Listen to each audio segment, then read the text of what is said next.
Let's just talk about dogs. They have a little dinky brain.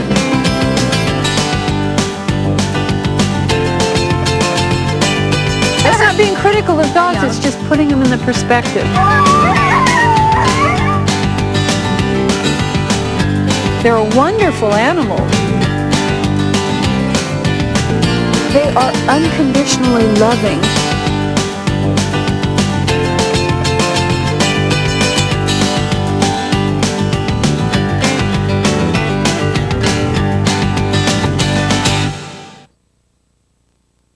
Hi, I'm Bonnie Bergin. Welcome to my ranch.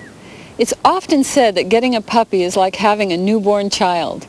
Both need lots of attention. Both can keep you awake at night, and both take time to toilet train. But there's another similarity that often gets overlooked. Both puppies and babies have a tremendous capacity to learn. In fact, there's very little they love more to do. They can happily spend all day just snooping around their environment. But have you ever considered how differently most of us teach puppies from the way we teach babies? We intuitively understand that everything we do teaches the baby something. So we take every opportunity to guide and nurture them. When it comes to puppies, most of us want them to learn commands. Come, sit, stay. We wouldn't raise our children that way. And just like children, puppies need constant direction. Many people think that dogs are puppies only for the first few months of their lives. But in fact, puppyhood normally lasts until a dog is nearly 2 years old. Like children, puppies go through different stages of development. It's important to understand these to make the most out of your life with your dog. The first few weeks of a dog's life are a transitional stage. Puppies are born helpless. About the only thing they can do is nurse from their mother. When they're 2 to 3 weeks old, they miraculously begin to stand and walk, and their eyes open. They can hear. They can crawl forward and backward. They learn to lap milk, and their tails begin to wag. At 4 to 5 weeks, the pups start to learn to leave their nest to urinate and defecate. Better go now. And they're very trusting. The dogs enter the nursery pup stage. 6 to 12-week-old puppies must be socialized and toilet trained. Puppas! Puppas! This is when most people adopt puppies, and it's a crucial stage for their social development. Everything is heightened for them. Like children, much of what puppies learn comes through play. If something scares them, it can affect them for life. But if you introduce them to new experiences in a familiar environment, they can grow up happy and secure. And if you want your puppy to accept other people, now is the time to give it lots of social contact. It's important to spend lots of time getting to know a puppy's personality before adopting it, and start housebreaking it immediately, since this is a stage where a puppy wants to find definite spots to urinate and defecate without soiling the place where it sleeps. The next stage is the kinderpup. At 13 to 16 weeks, puppies test for dominance, so it's crucial to assert your leadership over them. If you allow them to call the shots, they're likely to wind up making your life miserable. Off, Millie. Off, Millie. But if you show them you're the boss, you'll be setting the stage for a much easier relationship. This puppy's trying to be dominant. If you let that behavior go, the puppy will continue to cause trouble, which will only get worse as the dog grows bigger and stronger. This may seem like a game right now, but if the dog leaves the kinderpup stage thinking she's dominant, it will be much harder to change her behavior later on. Stop. Stop. The next stage is the grammar pup. At 4 to 5 months, their permanent teeth come in. Let go. This is painful for them, so they look for things to chew. It's important to make sure they chew toys you choose for them, because otherwise they may go after your furniture, or they may choose something even less appropriate. No. No, Maggie, no. Next, dogs are junior pups. No. Between 6 and 15 months, they're like teenagers with an abundance of energy. They're developing their hunting instincts and reaching sexual maturity. This can make them very competitive and occasionally aggressive. They have lots of energy to burn and love to play. This is a good time to train them, but they're not always going to listen. Ina! You got her attention, right here. But there she goes. Unless you persevere. Like every teenager, these pups will test your limits. If you want to reduce problems with junior pups, try channeling their energy into more structured play activities, such as agility exercises. The last stage of puppyhood is senior pups, from 16 months until 2 years of age, when dogs are more mature and have longer attention spans.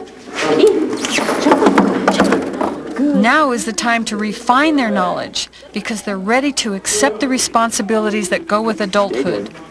Stay. Raising a puppy can be fun, or it can be a trial, depending on your approach.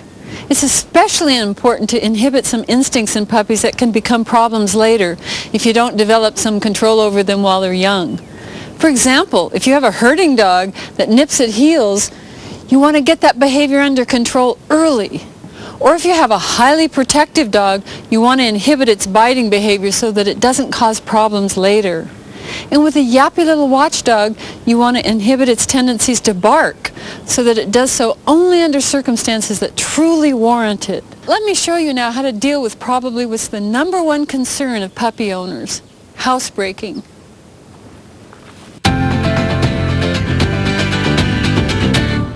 Blackie, right here. This is Blackie. And what we're going to do today is train Blackie to go to the toilet on command.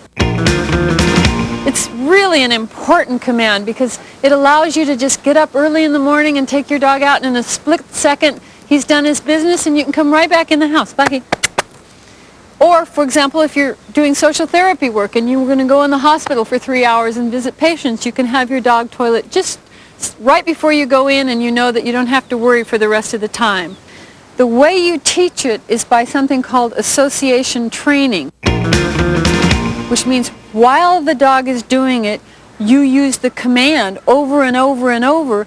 And so as time progresses, you'll find that your dog will understand and connect that action that he or she is doing to those words that you're putting to it. And then eventually you can just say those words and it'll get the dog to actually do it, him or herself. So what we're going to do now is actually try to encourage this dog to go to the toilet, and I'm going to be using those words, better go now, while this is happening. Blackie, over here. Blackie, better go now. Blackie, better go now. Come on, Blackie. Blackie, right here. Better go now. Better go now.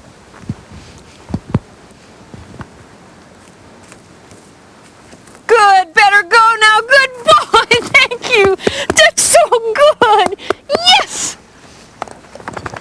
And that's basically how you do it. And again, you get to a point where all you have to do is say the words and your dog will actually make that action right then and there. Go get it, Keela! As you can see, I love dogs. Good. I really love dogs. Yes!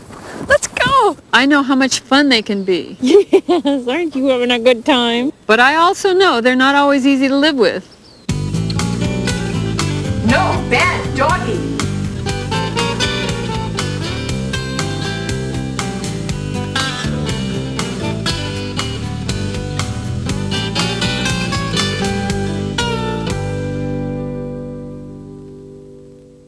Oh no, here she goes with a stuffed animal! Jasmine is a 1.5-year-old Shar-Pei German Shepherd. Give it back! Jasmine! Mommy! She has quite her own set of views. Ah! Ah! Jasmine? I invited Jasmine's owners, Mary and Lisa, to my ranch so I could teach them how to be the boss and take control of Jasmine. The most dramatic thing that I'm seeing is she's in charge. Yeah. Everything you do, everything you say, she's in charge, and you're responding to her and her needs not her responding to you and yours. And so we want to kind of shift this, flip-flop this picture and change the dynamic. Oh, what happens is when we feed her, she won't eat unless my mom stands right next to her and compliments her, saying how pretty she is, pets her, combs her hair, and then she'll eat. But otherwise, she won't eat for a day or a day and a half, and she'll just go upstairs and sleep. And that to me is a prime example of who's calling the shots. And it appears to be her. And the thing is, it's clear that you love her and that you want to take care of her. But the problem is that in having that dynamic, this is what's the result. She's pulling on you, she gets on your table. You've been so caring for her and so gentle and so kind that what you've actually done is made her feel like she's in charge of taking care of you. Now you need to change that. And there's ways of changing it which has to do with who's giving the goodies. And when you do the petting and the praising and the interaction, you've got the goodies. And it's always the boss that's got the goodies, right? You know, I mean, that's the whole dynamic of any social interaction. So that's why I want you to pet her. But when you pet her, I don't want you to go, oh, it's okay, and oh. I want you to go, good dog, this is wonderful, isn't this fun? So that you're sounding like do you see the difference? Yes. You're sounding like you're in charge, you're coming across powerfully. And, oh, don't let her. Don't go. Hi, girl. Come on. Just a minute. The fact that you said, don't go, do you see what that's saying to her? Don't go, not, come here. Okay. It's a different, do you understand? You keep giving her the message that she's got choice. She doesn't have choice, she's a dog. I see. You're in charge. Come on. Okay. Come here. Good, and then pet her. Stay. Just Good pet her. girl, Do a good lot girl. of petting, do a lot of talking. Okay, good girl.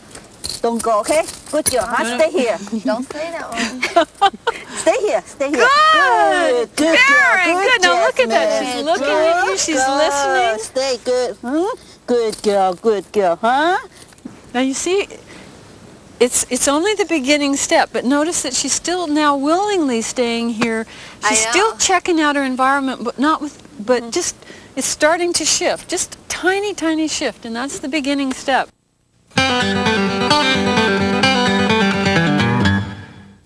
Shaping is the easiest but the most important and useful way to bring out the best in your dog. It's not formal training time either. Rather, throughout the day, you simply praise the dog when it's doing something that you like and correct the dog when it's doing something you don't like. You can do this by using a firm no, even from across the room. This kind of constant praising and correction of your dog, rather than formal training based on commands, is really the best way of guiding him or her into understanding your house rules and fitting harmoniously into your household. We're going to work with Susie to show you, I think, some of the most basic and absolutely essential commands to give your dog. A lot of people don't consider these commands. What they are, however, is a way of communicating with your dog that really cements the relationship. The first thing is, when your dog does something you like, you want to let it know it. And if you use some of these words fairly consistently, then the words will take on the meaning that you like it. And it doesn't have to just come across in the sound and the expression of your voice. One is the word good. Because what I want to do now is I want to get the dog to learn that the word good means that I appreciate her and what she's doing. And another word, and I just happen to like this one even better than good, quite frankly, is the word thank you. Because thank you is something we've all been brought up to think of as a word that shows our appreciation to someone else. And I think saying that word to a dog lets that dog know how much you appreciate it. And you know, it kind of reminds you, when you say it, how much you appreciate your dog too. So let's work on this right now. And the first thing I'm going to do is just call Susie to me. This is Susie, and I'm going to call her to me. And when she comes, I'm going to let her know I appreciated her coming. Susie, come here. Come here, Susie. Right here. Come here. Thank you. Good girl. Thank you. You're so good. That's it. Good girl. And if I am consistent in my use of good and thank you, she will make an association between that and these pets that I'm giving her at the same time. And she'll begin to realize that that word good and that word thank you convey that same sense of appreciation that is so obvious to her when I pet her and touch her.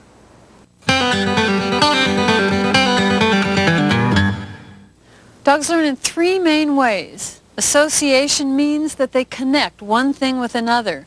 For instance, they see a hand signal or hear a verbal command and connect that with a certain action you want them to do. Now get up, come on, speak to me, speak. All right, good, speak. Good dog. Then they generalize, which means that they realize they can take that set of circumstances and apply it broadly. For instance, you can teach a dog first to sit on dirt, then on cement, so eventually the dog realizes when you tell it to sit, it doesn't matter what the surface is. And finally, they have the capacity to pattern, which means that it becomes an ingrained or habitual action for them. Let's start by teaching the dog its name, so that when you say its name, it'll know you're asking for its attention.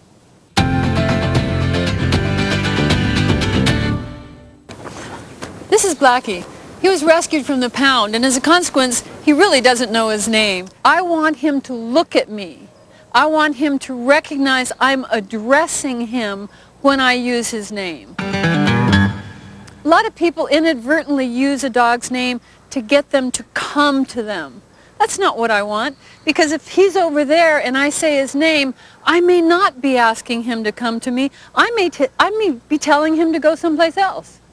So the use of the name really has to be understood, that what I'm trying to accomplish is to get him to look at me, notice me, turn his head toward me when I say the word Blackie. That's what I'm trying to accomplish here. And I'm going to use treats because it makes the job so much easier. Using treats is a way of keeping any training that you do with your dog happy, upbeat, enthusiastic, keeps them excited by what's going on. But again, you have to choose a treat that they like, or it doesn't do you any good. Blackie, Blackie, good boy. What I did there was I said his name, and, you know, he wasn't certain. He was distracted. He was looking something over in the field, and what I did was give him a treat. Now, even though it was just the beginning, I bet you he made a little bit of association between that word Blackie and a goodie. So let's check it out and see. Blackie? Yeah, see?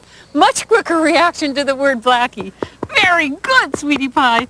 Very good. Yes. Do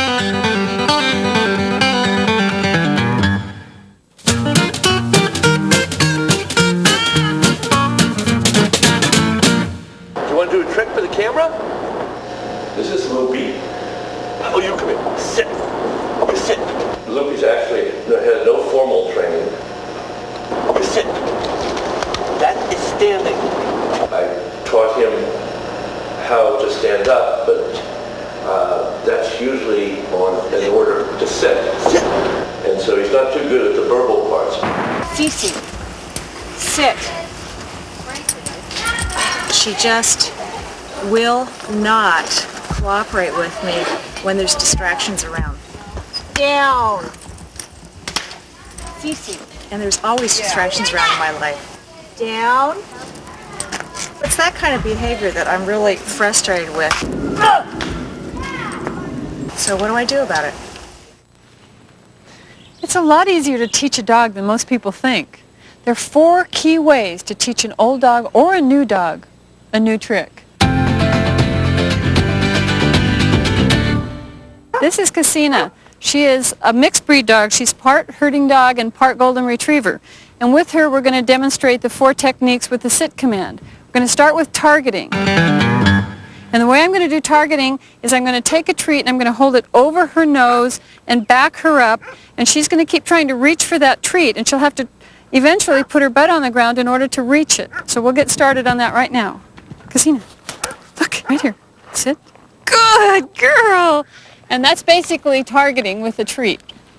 Now we're going to move into modeling. And modeling is a little bit different. Modeling, you actually sculpt the dog's body into whichever posture you're looking for. Cassina, come here. And so what I'm going to do right now, starting at a stand. So I'm going to put my hand on her chest and I'm going to push down on her rump. And while I'm doing that, I'm going to say the word sit. Casina, sit. Good girl! And one of the things you do with sit, one of the best ways to praise sit is to scratch the chest. You can see that expression. She just loves it. The next thing we're going to do is the association training methodology. And what we do here could take a long time. It's one of the slowest training methodologies there is, because you have to wait for them to actually take the posture that you're looking for. And when they take it, and as they're taking it, you use that word. Sit. Good! And that was association training. And after you do that a few times, she'll begin to associate that word sit with that posture. And the last method is reflex training. And reflex training is usually limited to dogs that get really highly aroused and excitable. But here we have a quieter dog. I'm still going to show it to you. And that is that we're going to ask her to reflexively move into a sit position. Casina, come on. Casina. Sit. Good! And that's basically what you see happening with reflex training.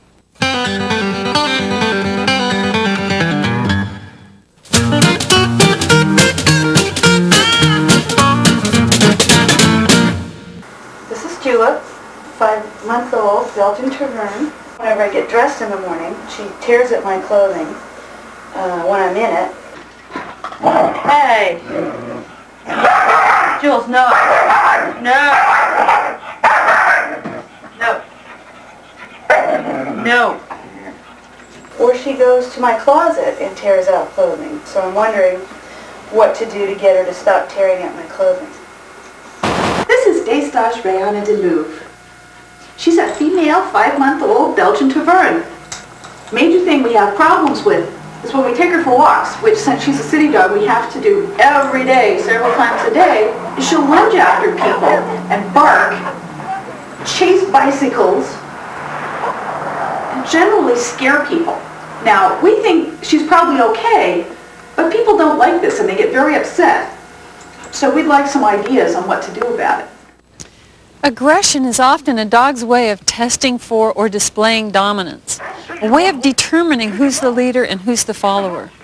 Make no mistake, in a dog's mind there can only be one leader. To demonstrate leadership, you have to present yourself as a leader. One command that can illustrate the importance of being a strong leader with your dog is down. Let's look at ways to teach this command.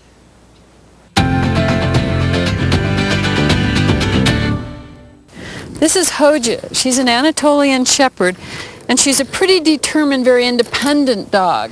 I'm going to teach her down using a modeling technique. I'm going to start from a sit, and I'm going to model her into the sit. Now you notice that she's not going into this very willingly. I had to push pretty hard to get her there.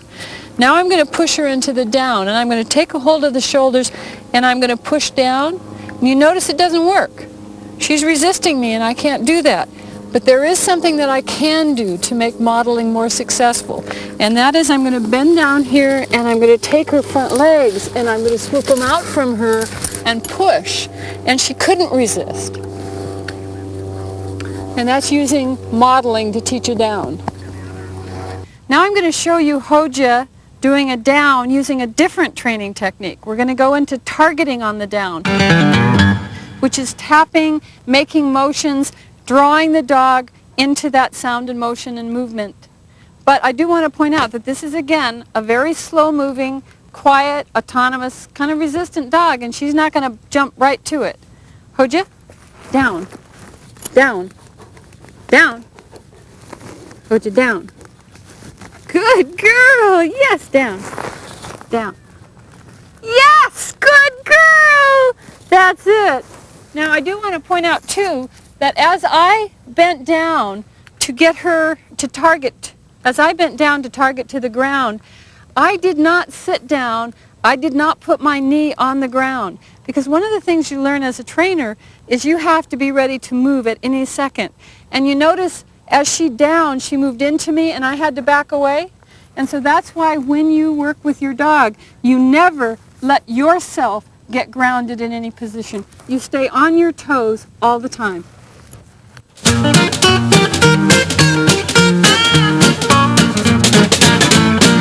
This is Opie and Puddles. They're Jack Russell Terriers. They both are 10 months from the same litter, boy and a girl. One of their problems that we are dealing with right now are that they're fighting with each other. No! They're fighting over toys, balls, bones.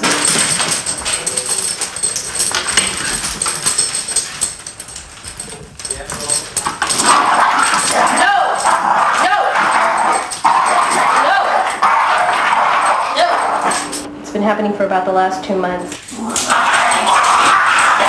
Want to know how to control it, how to stop the fighting.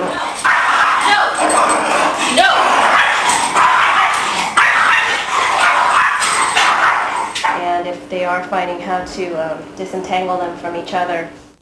If you find yourself in a situation where you have to break up a fight, don't reach your arm or hand in. The dog is just as likely to bite it as it is trying to bite the other dogs. It can't notice at that point or tell the difference. What you need to do is first determine if it's a real fight. So many fights that you see are just display fights. They're not actually biting each other. They're just trying to determine who's the boss, and there's no teeth really involved. What you want to do, if it's a real fight, however, is you've got to distract them from each other. You may need to get a stick and hit at them. You may need to make loud noises, something that will get their attention away from each other, because a real fight can be very damaging. You can't be in the business I'm in and not understand how controversial the idea of physical correction is. I don't like the idea of getting physical with any animal. It seems inherently cruel and unnecessary. But the fact is that sometimes you have to use some force to provide a physical consequence to your dog's action. Physical consequences happen all the time. A child who burns a finger on a stove won't touch it anymore. What matters is that by using a physical correction, you get your dog under control and you prevent the kinds of problems that cause many people to abandon their dogs. Let me show you what I mean.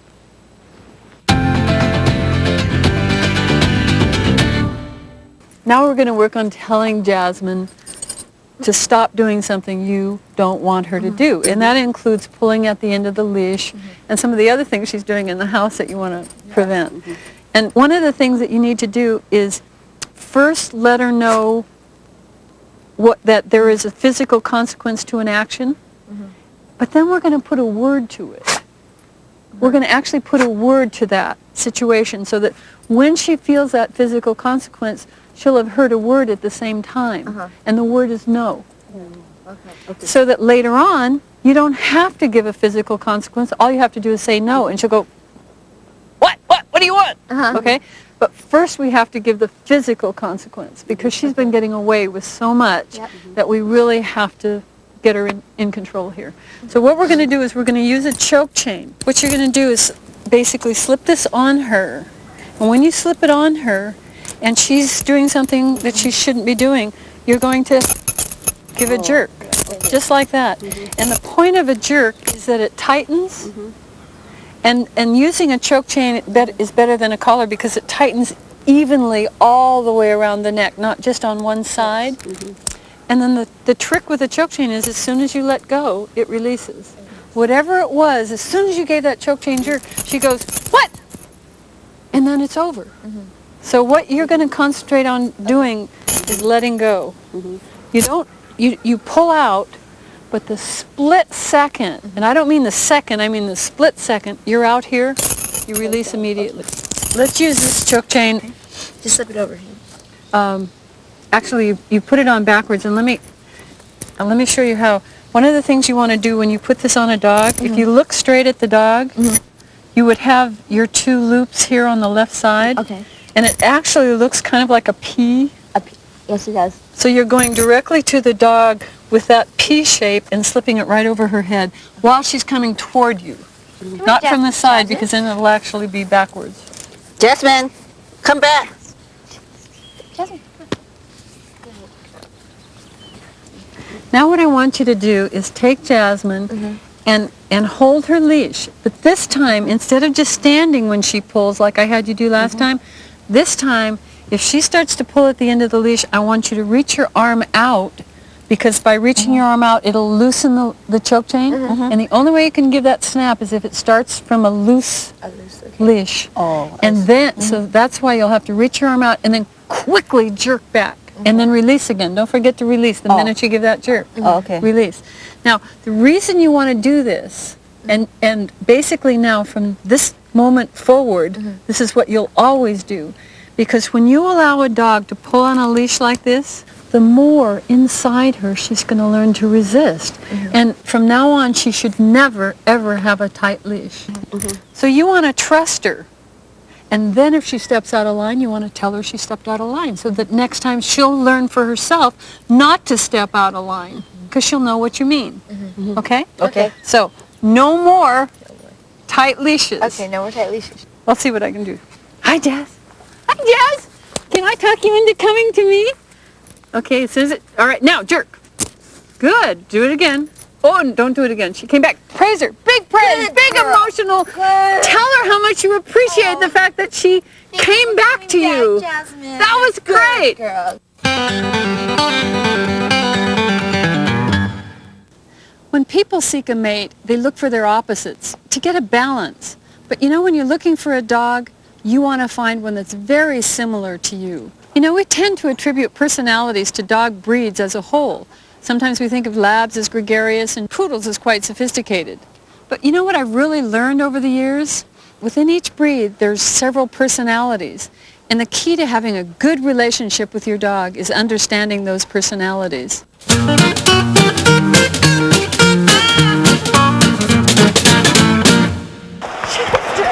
This is Chester. This is an example of Chester pulling me. He's a year and a half. We've had him about a year. Nope. We're not sure what kind of dog he is. He's a mixed breed. Chester, no. The biggest problem that we have with Chester is controlling him on a leash. We've tried training collars, and nothing seems to really help. Some dogs forge ahead of their owners, pulling on the leash. But all dogs can be taught to go for a relaxed walk with their owners. And it doesn't have to be as hard as teaching a dog to heel, which is needlessly regimented, both for the dog and its owner. Let's have a look at how.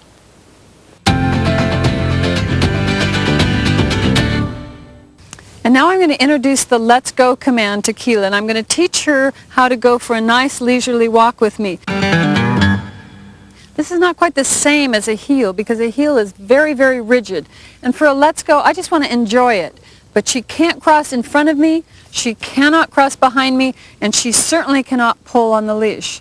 And speaking of the leash, I want you to realize that what I have to do in order to make this a successful interaction and maintain my leadership, which is essential, is I can't make this leash tight.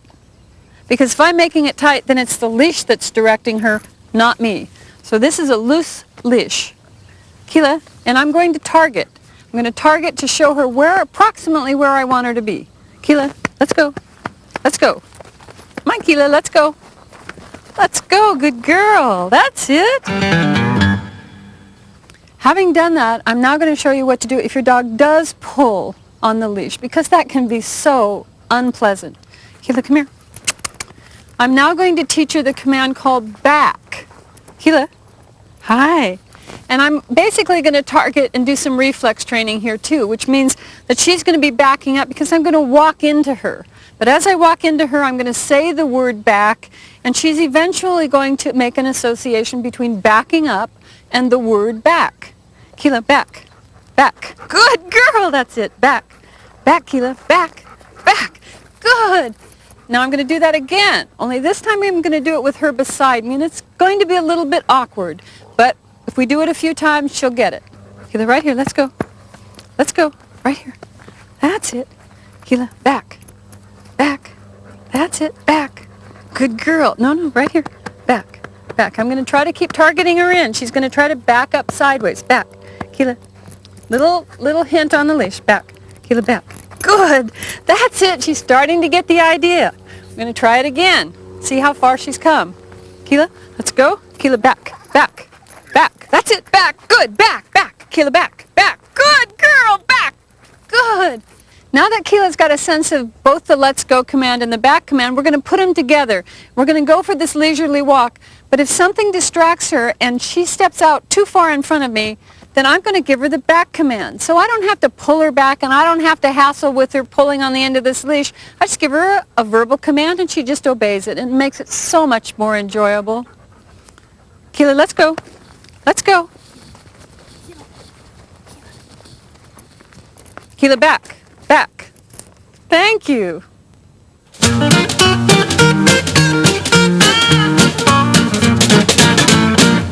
Hi, I'm Daryl, and this is my dog, Zach. Zach, say hello. Now, Zach's a great dog. He's got wonderful behavior, but his impulses are a little rough. So when I get him out here and I want him to come after he's been out playing, he seems to be the anti-dog, and after I stop calling him, he'll come. But we'll show you first. When he's on leash, he's great. Okay? Zach, sit. Good boy. What a good boy. Stay. Stay. Come. Good boy. What a good boy. What a good Zach. Now we're going to take the leash off and see what happens. Zach. Stay. Stay. Good boy. Stay. Stay.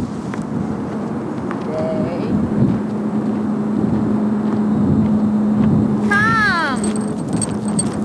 Zach. Come. Come on. Come on, boy. Zach, come. Come on, Zach. Zach. Come here. It's not always easy to get a dog to come when you call it. And what many people don't realize is that some dogs are more reliable than others. Your dog's instinctual drives have a lot to do with this. Different dogs have different instincts, but no matter what your dog's background, you can teach it to come when it's called if it's in your house or in an enclosed yard. Let me show you how to do that.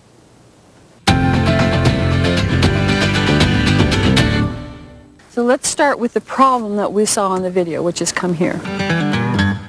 He has learned now to avoid or to ignore a command, and so now we're going to go and we're going to start right at the rock bottom and work out from there. Okay. What I'm going to ask you to do is retrain yourself to keep a loose leash and concentrate on communicating with the dog and talking to him and getting him to do it. And so you're going to say to me, okay, I'm trying to get him to come next to me. How do I do it? And it's really simple. Dogs are predators. And because they're predators, sound and motion cause them to notice and to come. Just do this. Sound and motion. Sound and motion. See, he's even going to come to me. Sound and motion works every time. So when you call him to you, Zachy. Don't pull him over. Use sound and motion. Sound and motion. Zachy, come. Good boy. And I'll give him a treat. Right now, give him a treat. Good give him a treat. boy. Once again, you're going to find yourself constantly getting tight. And what I'm going to do is try to train you to stop that. As soon as he gets to the end of the leash, call him back. Call Zachy, him back. come. Good boy. Good boy. Good boy. Come here. What a good fella. Okay, a big pet too, not just food. Pet him.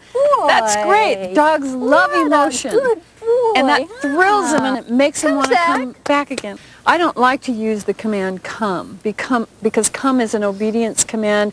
It's meant to be very regimented where the dog just shoots wherever he's at right into you and sits right down. Mm-hmm. And I'm much more interested in seeing you have a good relationship with your dog.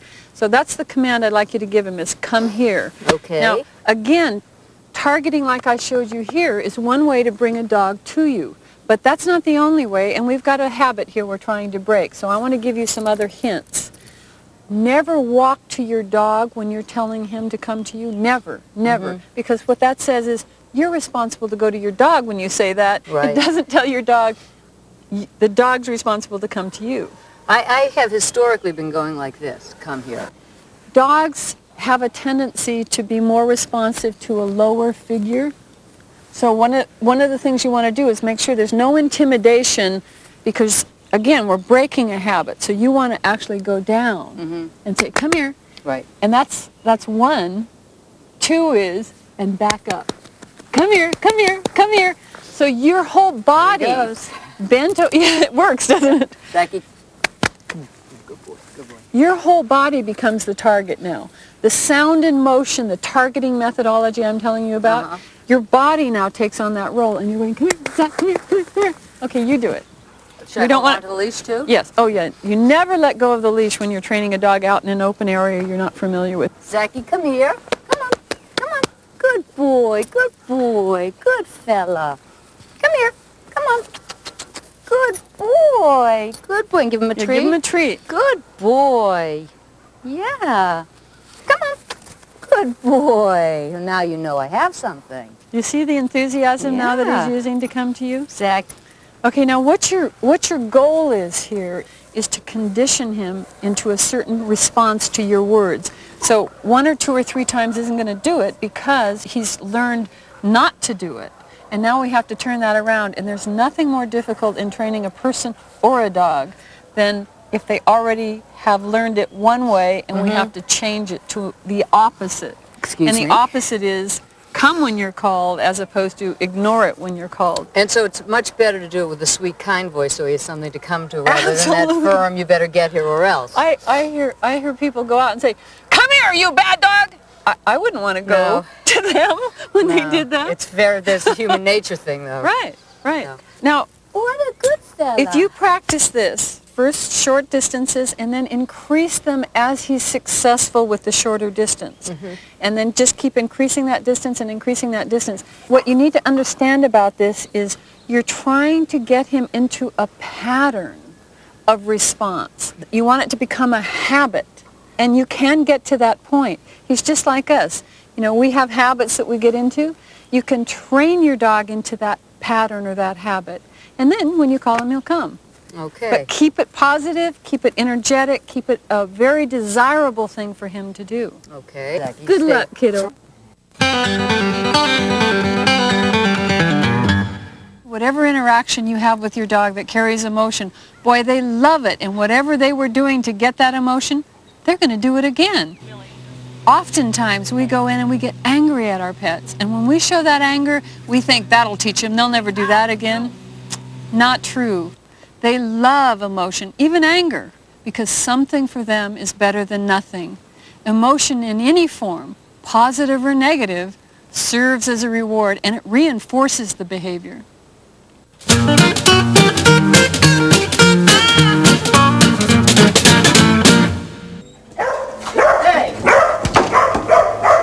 I'm Meryl Marco. Welcome to my home. I'm, of course, the author of How to Be Happy Like Me and my other perennial favorite, What the Dogs Taught Me, Viking Penguin, now available in paperback.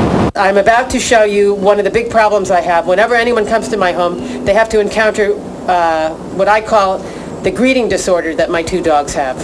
It's kind of a serious problem, and the only solution I found to it so far is to just stop having people to my home. So the best way for me to show you this is I'm going to exchange positions with John, who's running the camera, and John, who has never met my dogs, you're going to watch John and the greeting disorder in action. Here we go. John is coming into the home. Just push right into the home. Push right in. Push right into the home. Come right into the home. Now see, the greeting still continues. It shows no signs of letting up. It's now, I guess, 2 days later? You see, my dogs don't believe you've been fully greeted until you're injured. All right, we're assessing the injuries from the greeting. You see, there's nothing. This is why I have no friends. Sometimes the best way to deal with a problem behavior is simply not to react to it. Pack animals have an instinct to become highly attuned to each other, both physically and emotionally. This characteristic is called synchrony. Physical synchrony comes from dogs in the wild needing to all be rested in order to hunt successfully together. Emotional synchrony has similar beginnings, the need for the pack to act together enthusiastically when attacking prey. Dogs also synchronize with people, and we can use this to our benefit. The way to do this is to lead by example. For instance, if we don't like our dogs getting overly excited when we come home, then we should enter the house without greeting our dog. Walk around for a while doing other things, and only then say hello. Don't react to your dog's excitable greeting with touch and voice, because that will only encourage the dog. Let me show you some commands that illustrate what I mean.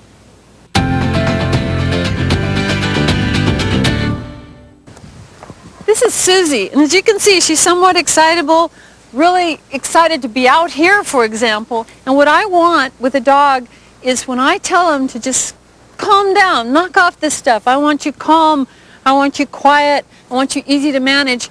I want him to do it. We're going to use the command settle. And settle is taught through the concept of synchronization. So I'm actually going to put into my voice the sounds that will soothe her and make her settle down. I'm going to use that terminology right now. I'm going to say, Susie, settle, settle, settle. And you can see she's just relaxing immediately and letting go of the stress and letting go of the distractions and just relaxing. Synchronization is an incredible tool for getting your dog to get in tune with whatever emotional energy you want out there. And if you've got an excited and exuberant dog, you want them to calm down when you want them to, not just because circumstances allow for them to be calm. Now that we've done settle, I want to show you how to do stay, using the same concept as synchrony. Again, synchrony is using your emotional energy to get your dog in tune with you. And obviously, if you're doing a command like stay, the very last thing you want them to do is hop up and go running off. You want them to feel like they have to remain where you put them. So let's just work with Susie for a minute here. Susie, come here. Susie, down. Stay. Now, if you notice, I'm using my voice in a very low, very serious way. I'm giving her a message through my own energy that she's to stay there. There's something about coming across that way that helps her understand that this is not a mobile situation. Even though I'm moving, stay. Even though I'm moving around her, and movement is tending to want to draw her to me, but I'm saying it with a voice that encourages her to remain in this position. Another cue that you can use in teaching the stay is to bring your hand in front of their dog's face as you say stay. And that kind of provides a physical barrier that adds to the concept of remaining in one position. And you see, she's not questioning, she's not arguing, she's not doubting what I'm trying to get at here. She's just staying there because everything about what I said and did said to remain in that position, even though I physically moved, which could have been an invitation for her to come with me. But everything else about the way I presented myself in this information said, do not move. And so she hasn't. Susie, come here. Come here. Good girl. That's so good. Susie, that's so good. Dogs have pretty much the same feelings we do. Love, anger, happiness, fear. But they just can't show them with the complexity or subtlety that we do. The reason it's important to understand this is that just as we entertain and stimulate ourselves through our emotional interactions with each other, so do dogs. But whereas we seek emotional stimulation not just from each other, but also from the movies we see, the music we hear, or the thrill rides we go on, dogs look for that same stimulation from us. So if they do something right and we praise them with lots of emotion, good boy, they'll enthusiastically try to do it again. But if they do something wrong and we show anger, in other words, if we get emotional with them, then they'll do that again too. No, Millie. They'd rather have negative emotion than none at all, unless it's delivered in a continually oppressive way. That's another thing. For example, having someone accidentally bump you generally causes you to move out of the way. But if that same someone pushed you instead, you'd probably dig in your heels and resist. So will your dog. It's important to understand how this type of emotion works in our dogs because it can help us deal with them when they're resisting us. That's because resistance is a different kind of emotional reaction in dogs.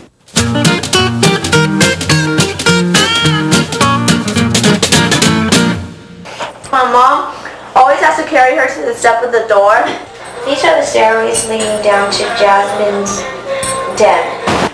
And And this is when she puts all her weight on the floor and she won't go down. Go! Done! Done! Jasmine! Go! Jasmine, go! Done!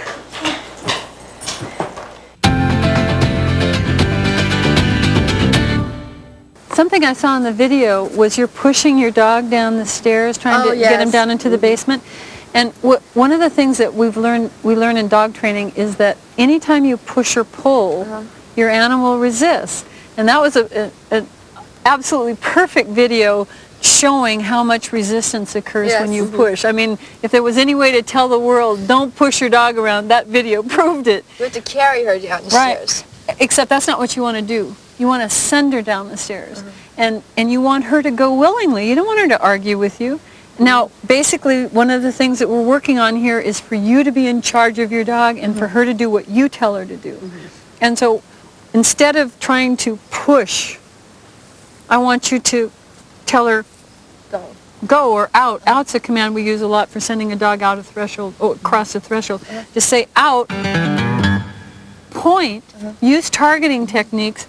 The first couple times you do it, take something good, something you know she'll like.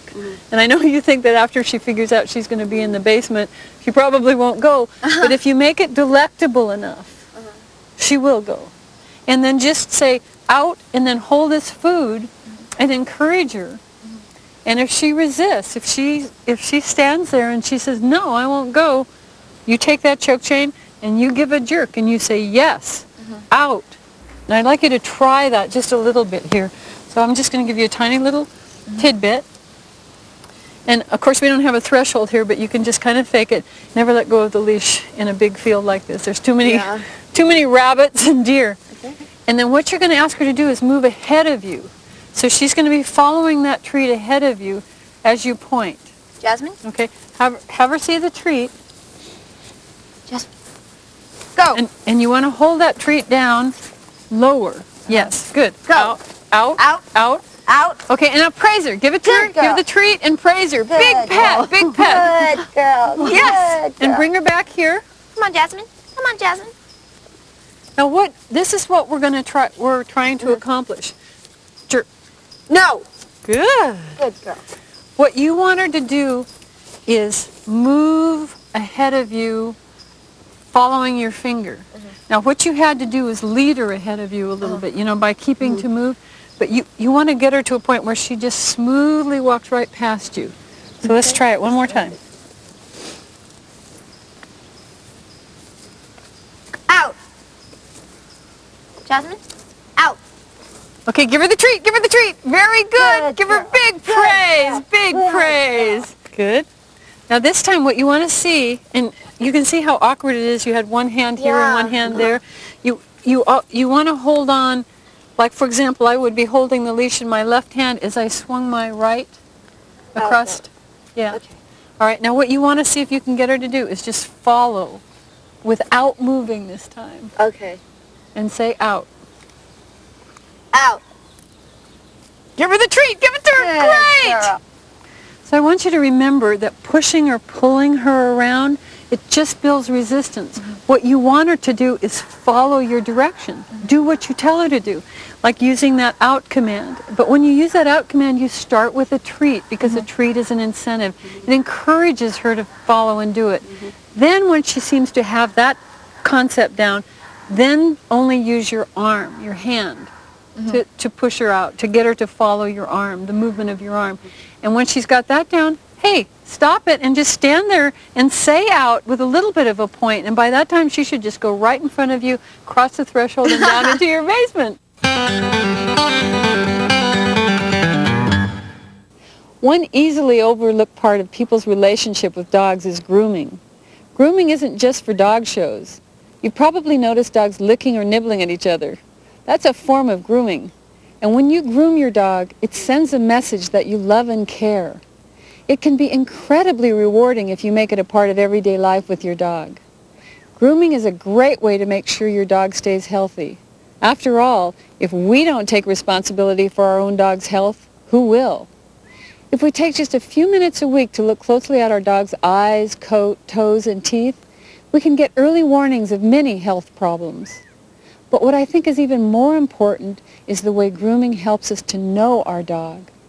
Your dog will love the attention it gets when you groom it. This contact will help you connect with your dog, and it'll show the dog that you're boss. Finally, it will encourage you and your dog to forge the kind of emotional bond that can make people and dogs so loyal to each other.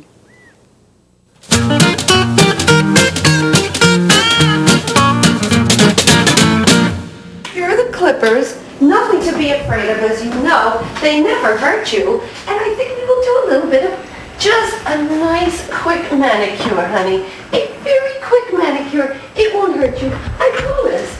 I promise. Oh, come here. Come here. Oh, you want to bite them? Come on. Be a good boy. I know this is hard for you, but let's do our best. Let's just try and see if we can do one little nail. Here. Just let me have that. That's a good boy. That's a good boy. Hey, stop that. I think I know why he's afraid of the nail clippers. It's because one time we were cutting his nails and he accidentally got a cut, like... Yeah, I cut him a little too short, right? Yeah, and so then now, ever since that, he's been afraid. But we don't want to pay like $150 to bring him to the vet to have him anesthetized to have his nails done. If your dog feels good about being groomed, grooming can help you to bond with him or her. But if you've hurt your dog in the process of grooming, your dog will learn to fear being groomed, which can make it very traumatic for both of you.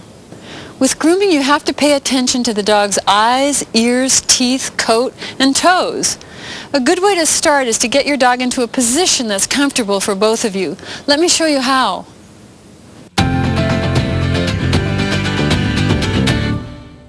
I'm going to start with my own dog, Keela, and I'm going to begin by having her jump on the table. I like to groom on a table. I like to have them up higher so that I can touch their body, see their body, and actually have that physical contact with them. A smaller coffee table height is, again, very, very desirable. But to get them to jump on the table, I don't want to lift. I don't want to have to make a physical effort on my part when I can get the dog to do it. So I'm going to teach her the jump on command.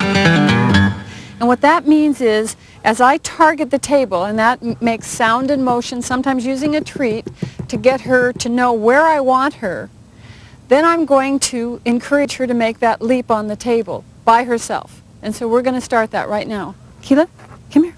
Jump on.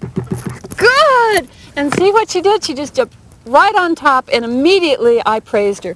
And I even like to give a treat at that point because it just encourages them to do it again, especially at the beginning of training. One of the critical parts of grooming your dog is, again, to make that dog's body your entire responsibility. And so I start from the head. I begin with the eyes. I have a look at them. I clean out the corners of their eyes. I kind of pet them, check out their ears to see if there's any obvious discharge. And then I get a Q-tip and I put a little bit of alcohol on it, or mineral oil, and I slip it in the ear and I do it very gently, yes. And I'm going in as deep as I can, but I'm doing it very gently. And then I pull it out to see if there's any discharge. And I know then if we have any problems. Dogs with floppy ears frequently get problems in their ears. Then I move to the nose and the mouth and the teeth, and I have a check of the teeth. I grab a toothbrush and I put some toothpaste on it. And this toothpaste, again, is a little different from ours. It's made for dogs to swallow it. And I start with the back molars, and I brush them very much like you brush your own teeth. The next thing I'm going to do is I'm going to ask her to stand. And that's another command, and I'm going to put my hand right there in the sensitive part of her underbelly and say, stand. Good girl. And then stroke there for a second or two. And then I start brushing. I start brushing with her head, moving down her neck and her body, and I do this very quickly on both sides. I don't like to take a lot of time to groom because I'm too busy, and I know I wouldn't do it if I got myself too terribly involved in it. Now, toenails only need to be clipped once every week, 2 weeks, 3 weeks. It's not something you do very often, but it's good to examine their feet. Then you come to the toenail, and I have a technique I like to use because there's a blood vessel that comes down the toenail, and when it comes down there and it's pinched or it's cut, it hurts them, and then they start to resist it. You can see, you almost inevitably do that, but I have a technique to make it a little easier. And what I do is I come in and I snip off the very tip top of it, and then I go over and I snip off the sides of the nail, so I'm avoiding putting any pressure on that really tender center part. And that takes care of it. I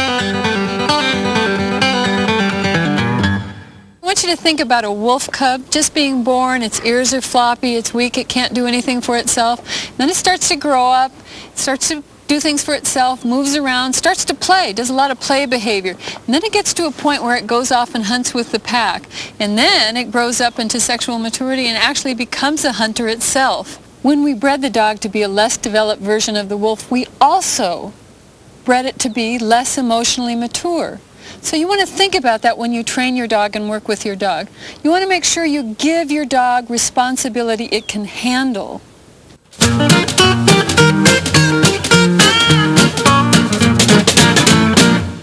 Let's pretend that I'm going to have a snack and watch some TV. I have some chicken right here. And,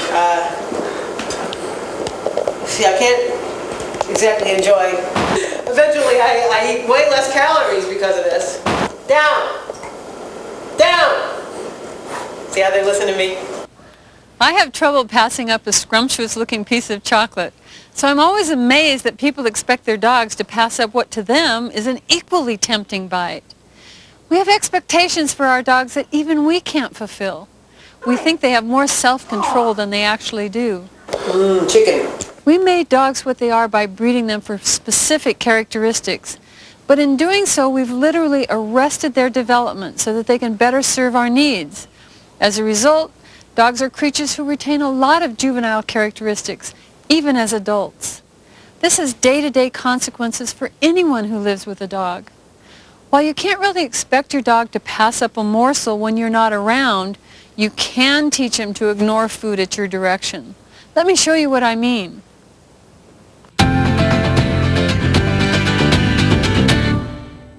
Now we're going to work on the leave it command. This has to do a lot with the problems around dogs getting in the garbage, taking food off the table, being inappropriate around food in a variety of ways. I mean, one of the things dogs do is, given an opportunity to take food, they're going to take it. But you can control it. You can teach them when it's not appropriate. And we're going to actually use a reflex training methodology to tell him no. So when I say the command, leave it, and he reaches for the food, I'm going to give him a bump in the nose to let him know that he can't just take it out of my hand when I use that word, leave it. Rex? Hi, sweetie. Leave it. Leave it. Leave it. Good. And you notice just with that tiny little bump, it wasn't much, but that tiny little bump caused him to slightly move his head away. And so that's basically all you need to do to teach the leave it. It's very simple, but what it does is it controls a lot of food problems in the home. So I'm going to do it again. I'm going to do it progressively so you can see him get better and better and better at it. Rex, leave it. Leave it. Good. Yes. Yes! And he turned his head away even a little bit further because he knew that leave it meant to avoid this. Good, Rex! Leave it. Leave it. Good!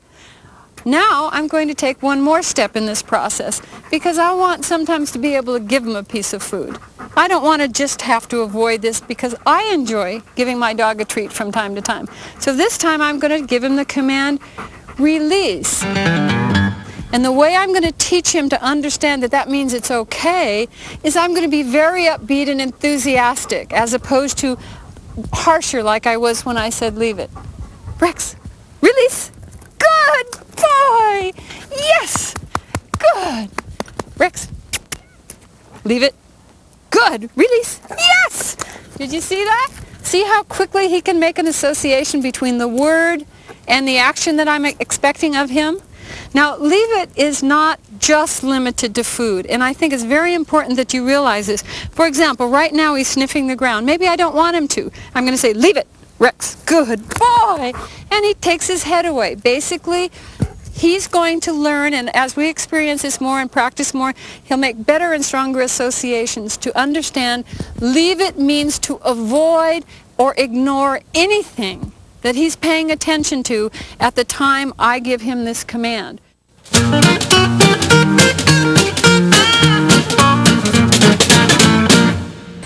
This is one instance where she tries to get into the sink. or tries to pull one of the utensils out and plays with it or chews it up. Off, Jasmine, off. Now this is how she gets up to the table every morning. Now she checks outside to see if other dogs are out. That's the bread in her hand. Now she tries to take socks. Now that's the Nintendo game she's going at right now. Jasmine, off!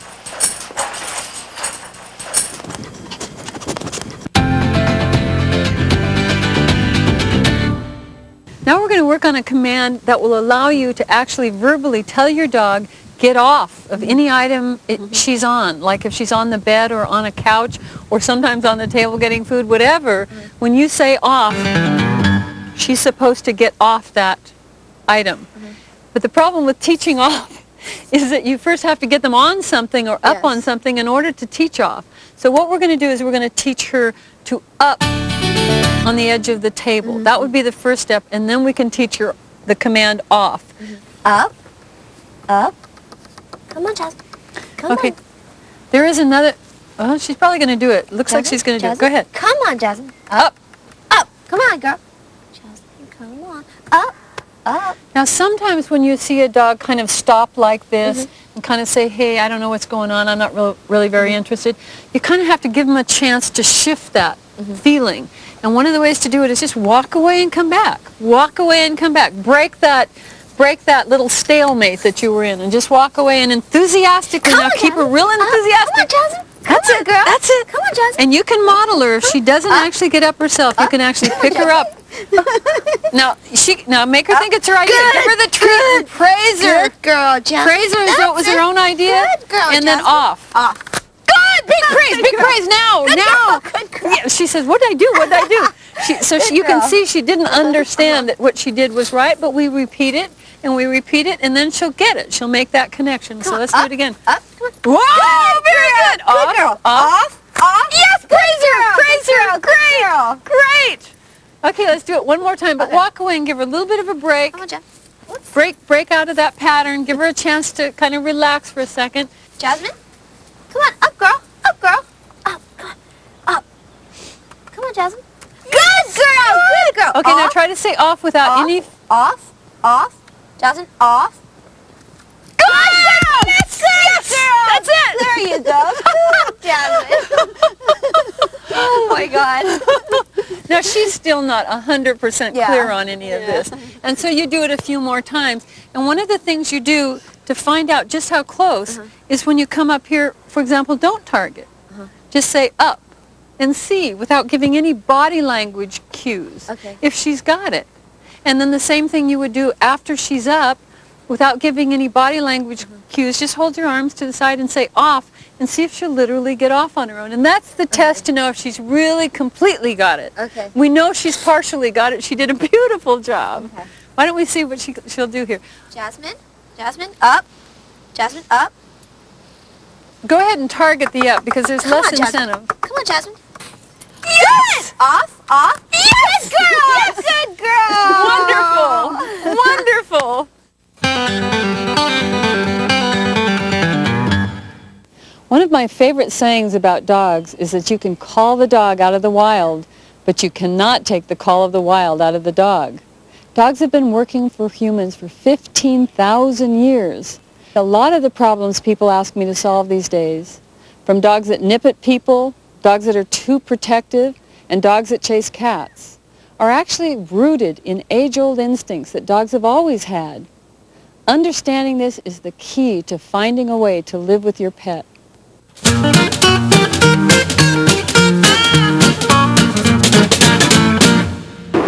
down, Henry.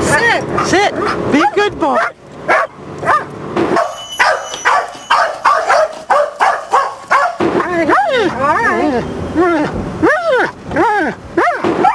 They just bark and bark. Bark and bark and bark. This is when Jasmine barks in the morning for no reason. Jasmine! No! Stop! She's really barking at no one.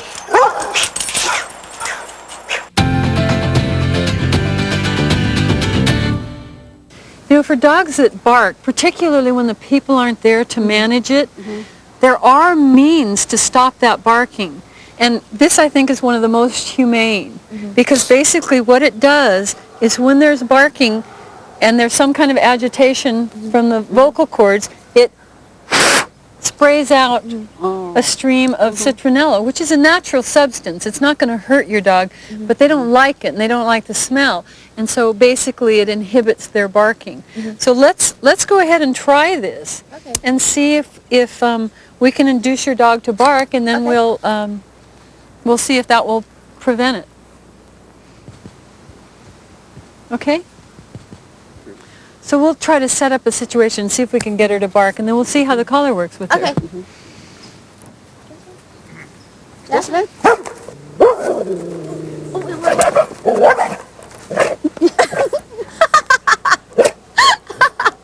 She's up.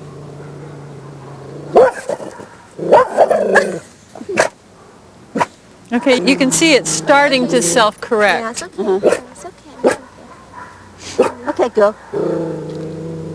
And it's much easier to get her to just stop barking when she's just barking arbitrarily than when she really is being protective. Yes. That's a little bit different. Let me go ahead and take this off of her. I'm just thrilled. Barking is a serious problem because its effects are felt beyond the confines of your own home. The evolution of barking behavior probably started with wolf cubs crying for their mom, but it had other uses to our ancestors, such as alerting them to approaching strangers. With the recent changes in society, barking can sometimes be more of a nuisance than an essential early warning system. If you're not around your home when your dog barks, there are some mechanical ways of keeping your dog quiet. But if you are at home, you can gain control over your dog's vocal cords by teaching it speak and quiet. Let me show you how to do that.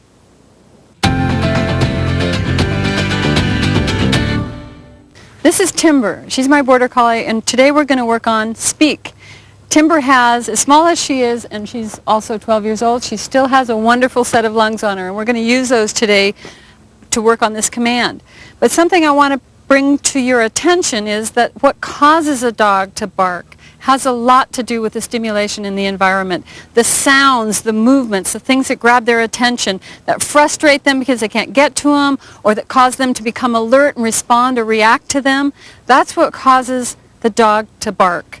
And I know a lot of you have problems with that at home. So today we're not just going to work on speak, but we're also going to work on quiet. Speak first, however. First thing we're going to do is arouse her just as though we were part of the natural environment. We're going to use a reflex training method because what we're going to do is cause her to reflexively bark. And that means I'm going to jump around and I'm going to make noise and I'm going to be stimulating and I'm going to cause her to respond by barking. While I'm doing that, I'm going to be saying speak, so she can associate that sound, that bark that's coming out of her mouth, with the command speak. Timmy, Timmy, speak! Speak, Timmy! Timmy, speak! Speak! Speak! Come on, Timmy, speak! Speak! Speak! Timmy, speak!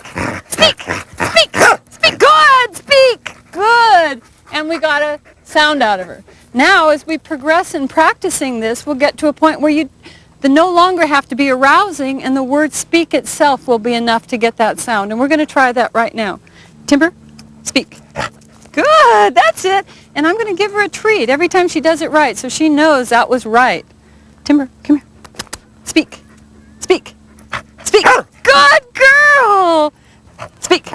Good, speak. Good. And you can see that by being even more stimulating, I got a louder speak out of her. Now we're going to move into the quiet command, which obviously is one of the most important commands. And that is she has to learn that I can both incite her to bark and I can stop her from barking. And it's a problem many, many people have. The way we start training this is we have to have the dog speak. And once he's speaking or she's speaking, then we go in and we can do a number of different things. We can just lower our voice and say quiet, and they will react to us and shut up for a second, and then we immediately praise, and they will make that association between their stopping, barking, and our being happy with them, and the word quiet. Or we may want to take their mouth for a second, if they're just really a persistent yapper. Or we may need to give them a little bump on the nose. Again, it depends on the dog. So let's give it a whirl. Timmy, speak, speak, speak, quiet. Good girl. Good, quiet. That's so good. And that's the beginning of teaching her to be quiet. I'm going to do it one more time, and this time I'm not going to touch her. I'm just going to use the word quiet very forcefully and surprise her so much she will quiet, and then I will come in with a quick praise. Timmy, come here. Timmy, speak. Speak. Speak. Speak. Yes, speak. Come on, Timmy, speak. Speak. Speak. Good, quiet. Good girl. Now that's just the beginning. This was on a short leash with her right next to me. Then I would extend the distance from her to me and get her speaking and quieting, ultimately off lead, ultimately letting her be out in the backyard. And then when she's out in the backyard barking because something has grabbed her attention, I will say quiet. And if she doesn't quiet the minute I say it, I will actually go out and give her a correction. And little by little, she will learn, I mean it. Thank you. Huh.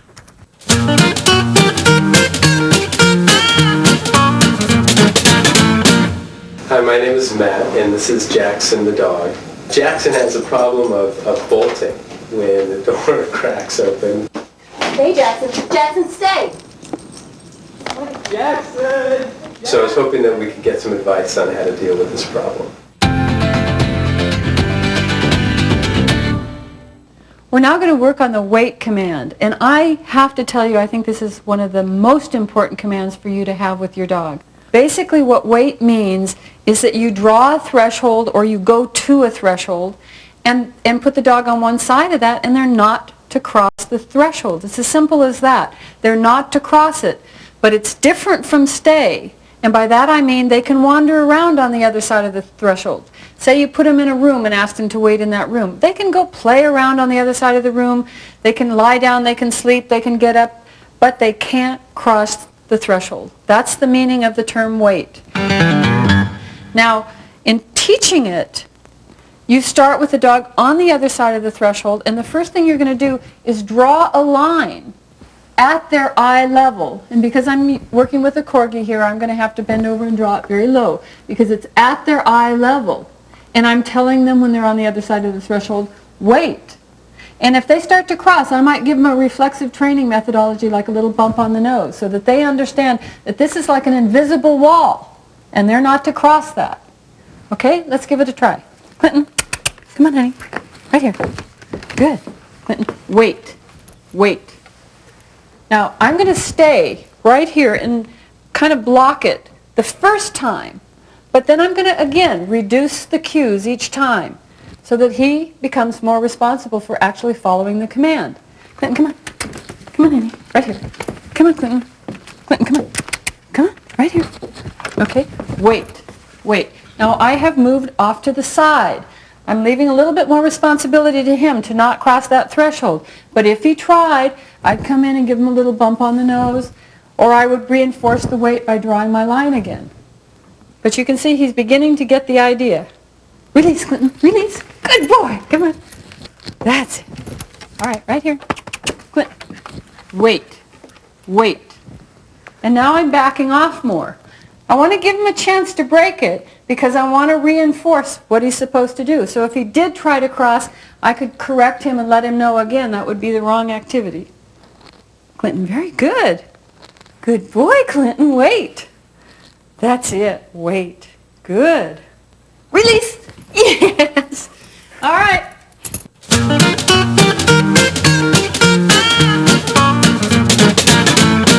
Our problem with Zachary is he's a little chewer and he's a thief. He steals shoes and things like that from closets and comes out and eats them. Doesn't totally destroy them, just partially. And of course then he eats the couch. And we tell him not to, but he can't resist, so. Let go. No. Well, this is Maggie. She loves to chew everything in sight.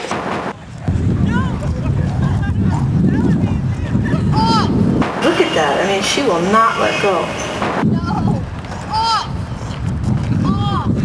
Jasmine, give it back! Jasmine!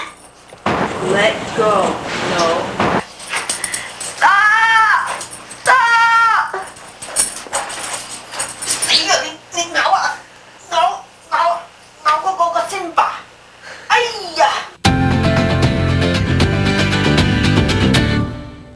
And so what I want to do now is I'd like you to get some kind of control over her mouth and what she does with it, how she picks something up, and what she puts down when you tell her to. And so we need to start by teaching her to get it on command. Now, this is something that takes a long time for a dog to learn, so we're just going to take her through the first steps. Okay. But she's such a bright dog, who knows? She might get it. Yeah. We'll find out. Anyway, this is what I'd like you to do. Okay.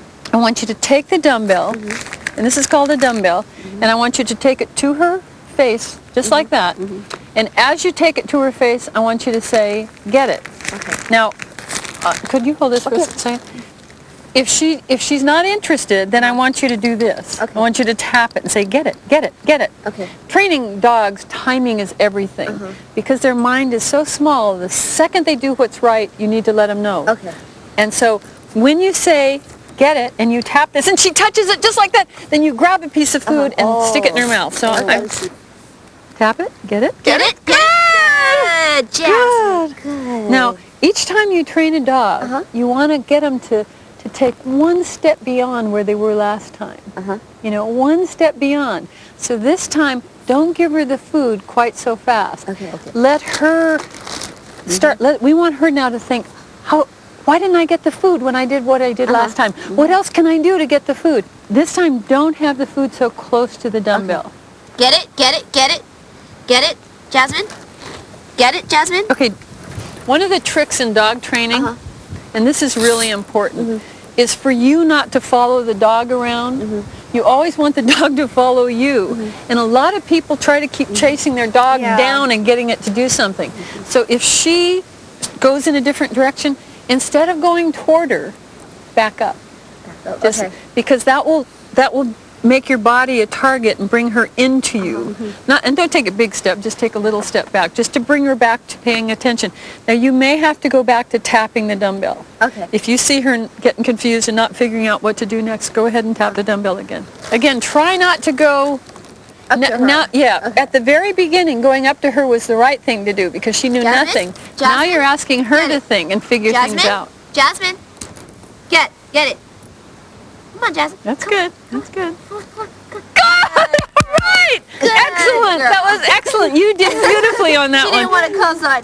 I had yes, but you did it, and you timed it right, and you had the right instincts on what to do next. That was excellent. Okay, let's continue doing it. You see how so much of dog training isn't like what you think about what to do, but what you instinctively sort of have a sense of what to do? Jasmine, get it? Get it? Oh, yes! Good girl! Good girl! Yes! Good girl. Yes, she did. She figured it out. And she's thinking. You can see now you're using her mind to figure out what it is you want to do instead of you're trying to do it for her. And that's what the essence of good training is all about. Jasmine. Okay, let's do it again. Now, let me tell you what your next goal is. Well, you want her to literally open her mouth and put it on there. Now, if she gets eager enough, she may just say, I'm going to do this, I'm going to do this. What is it? What is it that makes me get that food? And she'll actually open her mouth. So what I'd like you to do is one more time. Again, it takes a long time to really get a good solid retrieve.